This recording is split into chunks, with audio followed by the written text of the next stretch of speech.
Good afternoon, everyone, and welcome to the Coalition for a Prosperous America Buy America Committee meeting. We're going to start with a presentation by Harry Moser. I believe a lot of you folks may know who Harry is. First, I want to thank him for taking the time to present to us today. He has a great presentation, and we're honored to have him as part of our cause and part of our meeting here. So, Harry, take it away. Thank you very much. I'm also a member, which is nice, I think. Yeah. And I can say that Michael was diligent enough to remind me to renew. So he owes him some credit for my being a member. So well, I know where you live, Harry. But I think you'll see as I go along that our views are very well aligned with CPAs. Specifically, one of the things that we deal with, I call myth and reality, and there's a lot of myths that make CPA's job and my job difficult. A lot of people say few jobs can be brought back, and our response to that is that 171,000 were announced in 2017 coming back from offshore by U.S. companies or foreign companies. Now, unfortunately, despite that number being announced coming back, the trade deficit grew because people bought more of what was offshore, the prices went up, all kinds of reasons. So despite really good work coming back, the trade deficit got bigger. So that's not acceptable.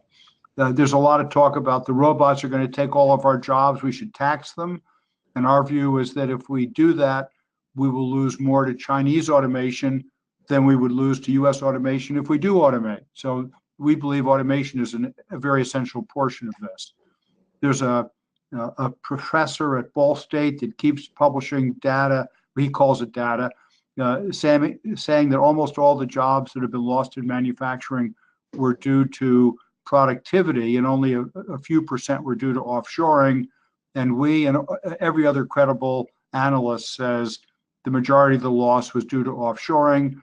Productivity has been historically low, and therefore something can be done to bring it back.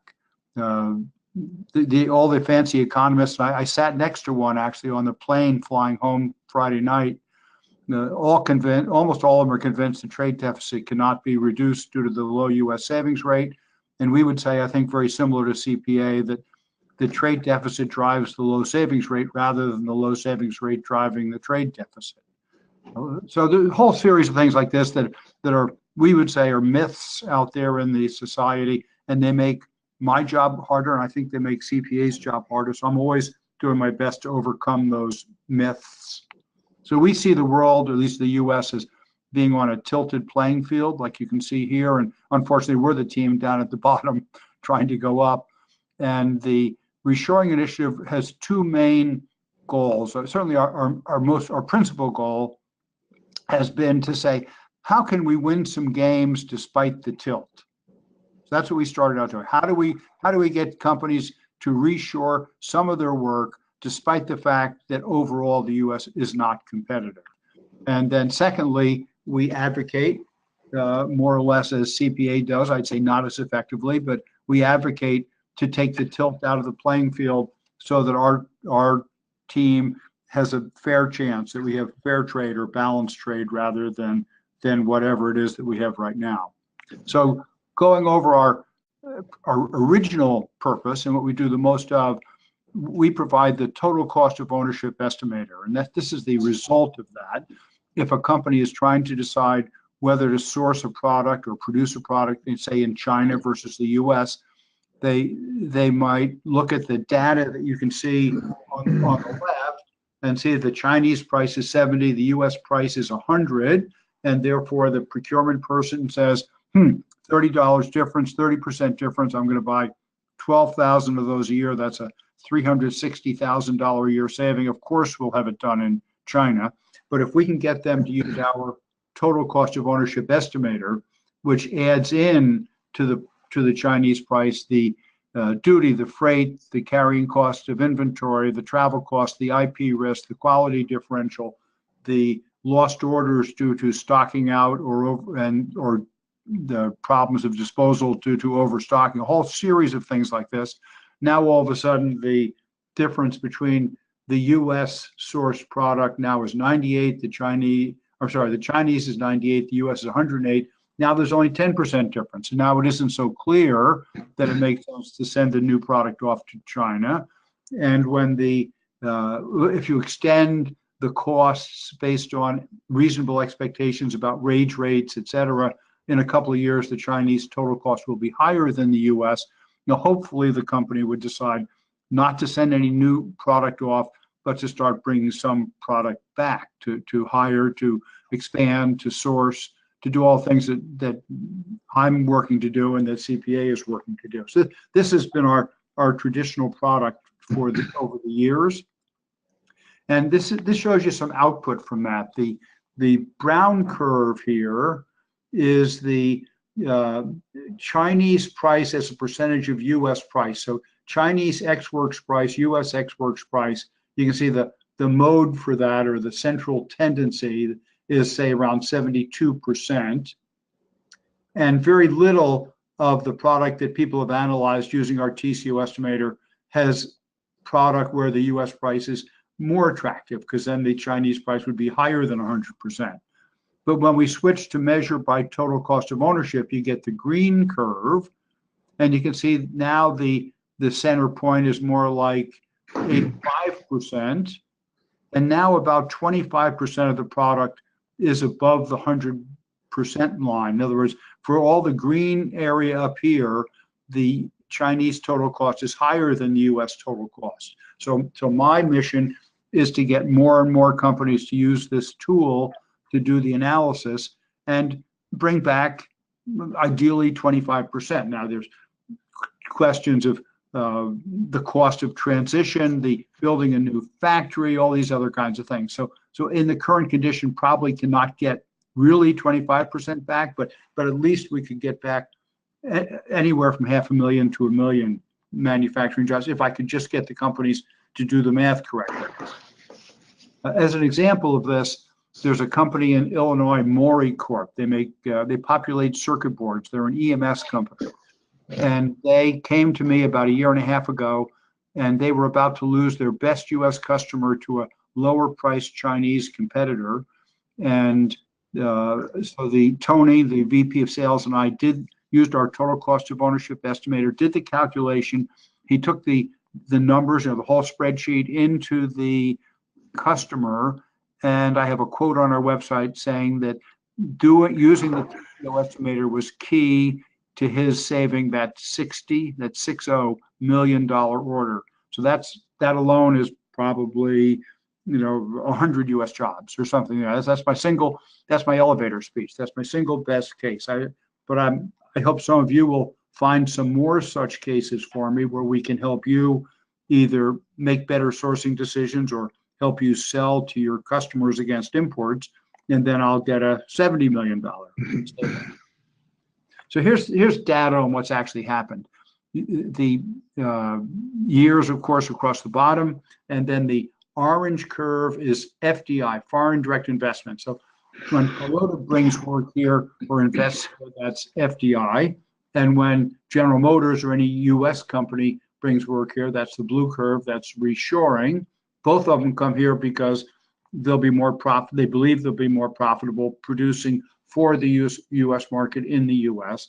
And you can see the sum of these two numbers in 2017 was about 170,000, which was up 50% from 2016, largely due to anticipation of the tax and regulatory cuts that came with the Trump administration, and up about 2,800% from back here 8 years ago, 10 years ago. So there's been a very nice ride for both of them, but still, as I said, we still have significant challenges because the trade deficit, despite everything that's been accomplished, the trade deficit has continued generally to grow year after year. So to get to that other side, that advocacy side, that taking the tilt out of the playing field, we've come up with what we call the competitiveness toolkit. And so this has a range of policies. For example, I always start with skilled workforce, because if you don't have skilled workforce, no matter what else you do, there's nobody to do the work and make the things happen. So we need a skilled workforce like Germany or Switzerland. And we believe that just having the quantity and quality that they have would be worth about a 5% price advantage for the US. The Germans have higher salaries than we do, and yet they have big trade surpluses year after year. And I ascribe most of that to their skilled workforce. Having a 15% corporate tax rate, so the companies see a higher return on investment here than elsewhere. Having a value-added tax, like almost all the rest of the world does, and in effect is a 15% duty on our product going there. And when their companies ship here, they get a 15% credit from, like a subsidy from their country. The other one in red here, get the dollar down 20%. And the US consistently has too high a currency value, mainly driven by finance, by hundreds of billions of dollars being slopped into the US to be stored here. And that drives the US dollar up to the point where we're a great place to be a bank, but a bad place to be a factory. And we believe getting the dollar down by 20% would be worth at least 10 points on competitiveness. And we always say that the way to get there is the market access charge, John Hansen's proposal, which CPA has so aggressively pursued. Less regulations, get healthcare costs down, get everybody to use total cost, make duty rates equal, and innovate, automate, all these kinds of.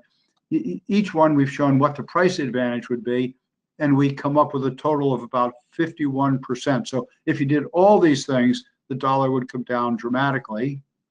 And then on this table, the president, we'd like President Trump to say how much he'd like to get the trade deficit down, for example, 60%, which would be about 3 million out of the 5 million total jobs lost to offshore.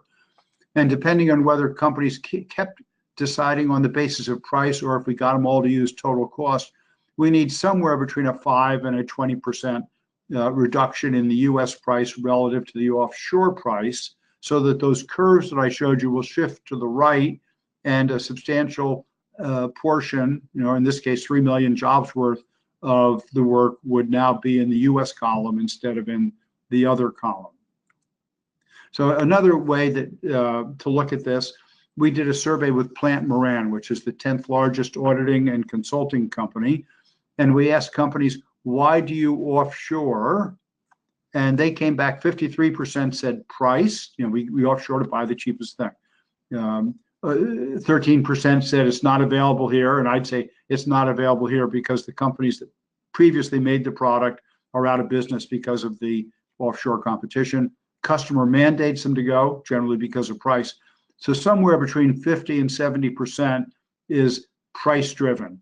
And so if we don't overcome the price problem, the work will not come back. And there's all this talk about innovation and R&D and all kinds of things. You can do all those, and those are all important, but they alone will not make the difference. Finally, you have to get the US price down relative to the offshore price. And as you can see here, that's absolutely essential. We then asked the companies, the respondents, how much different is the US price from the offshore price? And they said that about a third of it, this 33%, the ex-works price from offshore is half or less of the US. So just a huge amount, like an insurmountable amount for that items. But up here at the top, between 70 and 100%, there's about 30% of all the imports. And 30% total imports are about 2.2 trillion. So 30% of 2.2 is $660 billion a year, which is bigger than our aggregate trade deficit, goods and services. So if we could get this group to come over, we could eliminate the overall trade deficit. And then we asked the respondents, what are the things, what are the actions that could be taken that would convince you to bring whatever percent of the work back? And the single best choice was get the US currency down by 20%, which is, again, entirely consistent with what CPA has been arguing with the market access charge. And then other other things. I don't agree with every one of their responses. I think the value-added tax would do more. I think total cost would do more. But you can see the heavy emphasis on U.S. currency here. So we also have a program called the Import Substitution Program. So if you're at a company and you'd like to sell more widgets, machine parts, wire harnesses, castings, pumps, whatever it is, we can work with your company and we can identify who the biggest importers are of those products that you produce or could produce domestically. We can tell you who the importer is, their address, what it is they're bringing in, how many tons per year, approximately what they're paying for them, who their offshore suppliers are, and we can train your team to use our total cost of ownership system to go to those importers and say, I see you're bringing in, $100 million worth a year of this stuff. We are really good at making those. Here's our company. Why don't you buy from us? The company will say your price is 20% too high. You say, yeah, our price might be high, but our total cost of ownership is probably going to be lower for you. So let's get together and do the analysis and see if we can do something that's good for your company, for our company, and for the country. So a couple other things of interest. We have launched the second annual Metalworking Reshoring Award. So AMT, that's the machine tool makers, NTMA, that's machine shops, PMA, that's metal formers, and the Reshoring Initiative. And so this award is open to any companies that have done metal work of any kind. And they brought it back in the last 5 years, in this case to North America, because these organizations are also very active in Mexico and Canada. And OEMs or branded product companies, job shops, contract manufacturers can all apply. And the deadline is January 31. So if any of you have reshored or your customer has reshored, you can, like Margarita, if you've got some products on there that have been brought back and they're made out of metal, love to have you apply and win the award.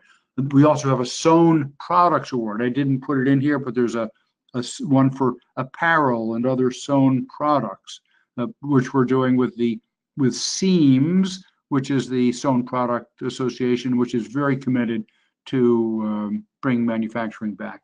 I already did this before. So to review what we are, we have a library of 5,400 plus, now it's probably close to 6,000 reshoring articles. So everything written about reshoring or foreign direct investment, we put in the library and we strip out all the data about each case.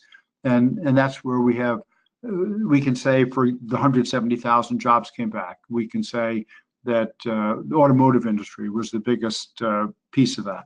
We have the National Reshoring Awards I told you about. There's a real problem with skilled workforce. And we believe that by documenting the reshoring trend, that the students and the guidance counselors will see that manufacturing is once again an excellent career path, rather than the reaction that would have made sense 5 or 10 years ago, where the student might say, why would I want to become an apprentice toolmaker when there aren't going to be any toolmaking jobs here in 5 or 10 years? We have the import substitution program I told you about to help companies sell. We have a summary of 15 surveys on consumer preference for made in USA products that companies can use to identify how to sell their product, their US made product in the United States, to take advantage of the aggregate information on consumer preference. There's a challenge to go from consumer preference, which most consumers say they prefer, and will even spend 10% more on a U.S. product to get that to go to actual behavior. Part of the problem is that in most stores, it's awfully hard to find a made in USA product, which is obviously one reason to go to the specialists such as Margarita's organization. We have the total cost of ownership estimator, which I described, which is for companies to use for sourcing and also for suppliers to use for selling parts and equipment to companies to convince them to source or produce more here in the U.S. We provide advice for implementing. So if any of this fits any of your companies, if there's anything we can do to help you, then I'd encourage you to contact us to get information. You can see the contact information here on the slide. It's got email address, phone number, and the little visual is how we think of ourselves. This is obviously the little Dutch boy in Holland, and the dike is keeping the North Sea out of Holland. And the little Dutch boy's wandering along, and he sees a hole, and the water's coming out, and the little stones are falling, and the big stones are vibrating a little.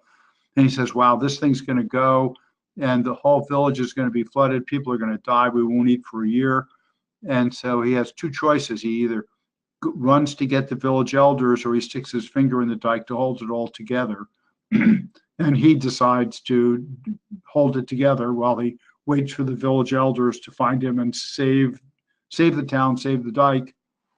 And conceptually, the water on the other side, that's offshoring.